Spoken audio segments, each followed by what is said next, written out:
Hello there. Welcome back. Today we'll be reading Grimm's Fairy Tales, Rapunzel. There were once a man and a woman who had long in vain wished for a child. At length the woman hoped that God was about to grant her desire. These people had a little window at the back of their house, from which a splendid garden could be seen, which was full of the most beautiful flowers and herbs.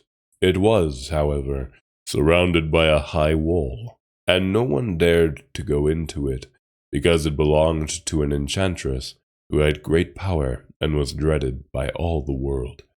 One day the woman was standing by this window, and looking down into the garden, when she saw a bed which was planted with the most beautiful rampion, Rapunzel.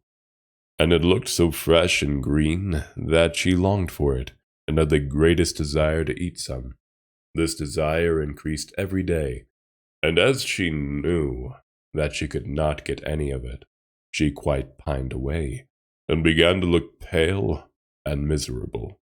Then her husband was alarmed and asked, "What ails you, dear wife?"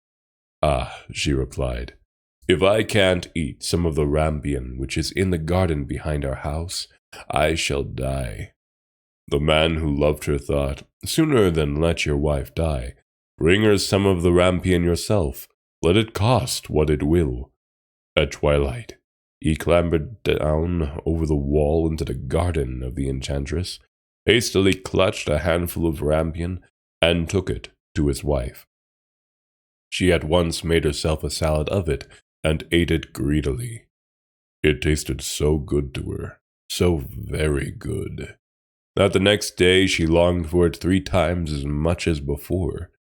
If he was to have any rest, her husband must once more descend into the garden. In the gloom of evening, therefore, he let himself down again. But when he had clambered down the wall, he was terribly afraid, for he saw the enchantress standing before him. "How can you dare," said she with angry look, "descend into my garden and steal my rampion like a thief? You shall suffer for it." "Ah," answered he, "let mercy take the place of justice. I only made up my mind to do it out of necessity. My wife saw your rampion from the window, and felt such a longing for it that she would have died if she had not got some to eat." Then the enchantress allowed her anger to be softened, and said to him, "If the case be as you say, I will allow you to take away with you as much rampion as you will. Only I make one condition. You must give me the child which your wife will bring into the world. It shall be well treated, and I will care for it like a mother." The man in his terror consented to everything, and when the woman was brought to bed, the enchantress appeared at once, gave the child the name of Rapunzel, and took it away with her. Rapunzel grew into the most beautiful child under the sun. When she was 12 years old, the enchantress shut her into a tower, which lay in a forest, and had neither stairs nor door, but quite at the top was a little window. When the enchantress wanted to go in, she placed herself beneath it and cried, "Rapunzel, Rapunzel, let down your hair to me." Rapunzel had magnificent long hair, fine as spun gold, and when she heard the voice of the enchantress, she unfastened her braided tresses, wound them round one of the hooks of the window above, and then the hair fell 20 ells down, and the enchantress climbed up by it. After a year or 2, it came to pass that the king's son rode through the forest and passed by the tower. Then he heard a song, which was so charming that he stood still and listened. This was Rapunzel, who in her solitude passed her time in letting her sweet voice resound. The king's son wanted to climb up to her, and looked for the door of the tower, but none was to be found. He rode home, but the singing had so deeply touched his heart that every day he went out into the forest and listened to it. Once when he was thus standing behind a tree, he saw that an enchantress came there, and he heard how she cried, "Rapunzel, Rapunzel, let down your hair." Then Rapunzel let down the braids of her hair, and the enchantress climbed up to her. "If that is the ladder by which one mounts, I too will try my fortune," said he. And the next day, when it began to grow dark, he went to the tower and cried, "Rapunzel, Rapunzel, let down your hair."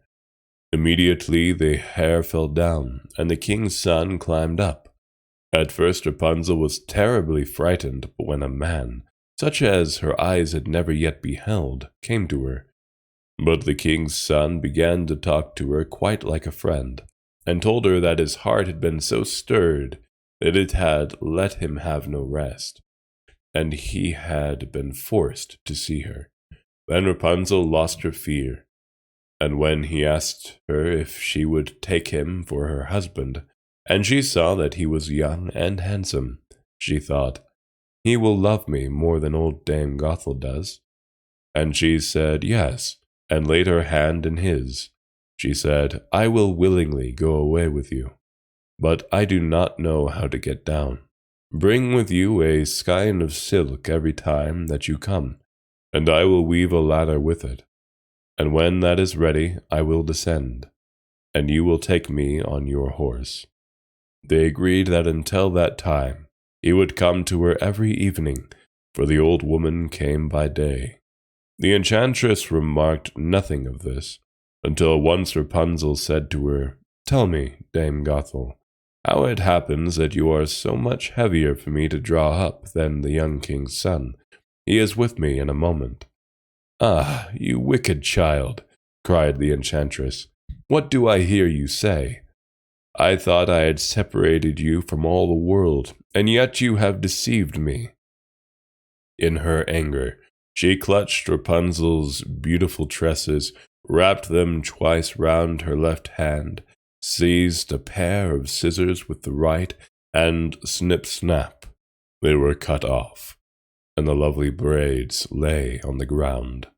And she was so pitiless that she took poor Rapunzel into a desert, where she had to live in great grief and misery. On the same day that she cast out Rapunzel, however, the enchantress fastened the braids of hair which she had cut off to the hook of the window, and when the king's son came and cried, "Rapunzel, Rapunzel, let down your hair," she let the hair down. The king's son ascended, but instead of finding his dearest Rapunzel, he found the enchantress, who gazed at him with wicked and venomous looks. "Aha!" she cried mockingly, "you would fetch your dearest, but the beautiful bird sits no longer singing in the nest. The cat has got it, and will scratch out your eyes as well. Rapunzel is lost to you. You will never see her again." The king's son was beside himself with pain, and in his despair he leapt down from the tower. He escaped with his life, but the thorns into which he fell pierced his eyes. Then he wandered quite blind about the forest, ate nothing but roots and berries, and did naught but lament and weep over the loss of his dearest wife. Thus he roamed about in misery for some years, and at length came to the desert where Rapunzel, with the twins to which she had given birth, a boy and a girl, lived in wretchedness. He heard a voice, and it seemed so familiar to him that he went towards it, and when he approached, Rapunzel knew him and fell on his neck and wept. 2 of her tears wetted his eyes, and they grew clear again, and he could see with them as before. He led her to his kingdom, where he was joyfully received, and they lived for a long time afterwards, happy and contented.